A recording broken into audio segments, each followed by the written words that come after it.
استنى يا حاج. خير يا حاج، عايزة ايه؟ انت رايح الشغل؟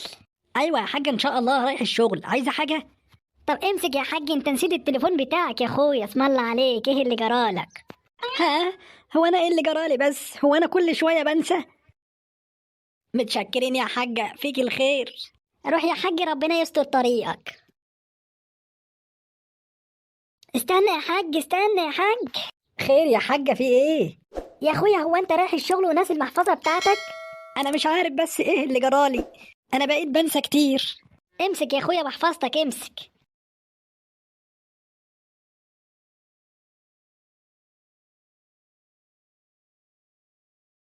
يا حاج. اوعى تقولي يا حاجة بالله عليك ان انا نسيت حاجة تاني. ما هو انت فعلا يا اخويا نسيت مفاتيح العربية بتاعتك. دي المرة التالتة اللي بتعلمي فيها عليا يا حاجة، كل مرة اطلع اكون لازم ناسي حاجة. الموضوع ده ما يتسكتش عليه ابدا. امسك بس يا حاج المفاتيح بتاعتك وروح شغلك عشان ما تتأخرش عليه. ايه يا حاج، الف سلامة عليك، بتشتكي من ايه؟ والله يا دكتور انا بقالي شهر مش طبيعي خالص، بقيت بنسى وعندي زهايمر غير طبيعي. انا مش عايزك تقلق من حاجة خالص يا حاج.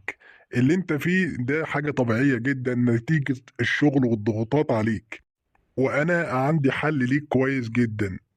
قول لي عليه يا دكتور، ابوس على ايدك بسرعة.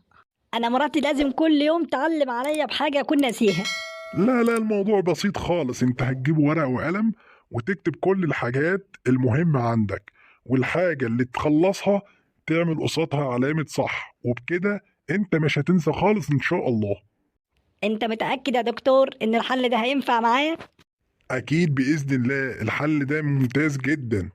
انا نفذته مع ناس مرضى كتير بيجي عندي هنا، والحمد لله والشكر لله الكل دلوقتي بقى ماشي مية مية. طيب يا دكتور، هنفذ كل اللي انت قلت عليه بالحرف الواحد.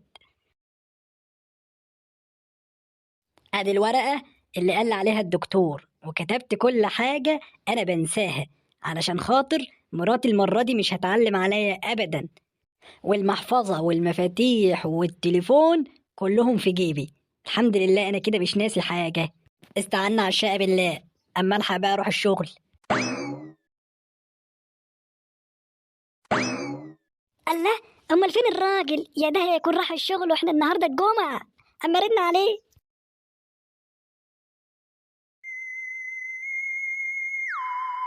اكيد دي الحاجة اللي بترن عليا، اما اشوفها عايزة ايه. ايوه يا حاجة، ما تقوليش بقى المرة دي ان انا نسيت حاجة، لان انا التليفون وبكلمك منه اهو، والمحفظة في جيبي والمفاتيح في العربية. يعني انت يا حاج متأكد انك مش ناسي حاجة؟ ايوه يا حاجة، مش ناسي حاجة، والمرة دي مش هتعلمي عليا. طب ارجع يا حاج عشان النهارده الجمعة.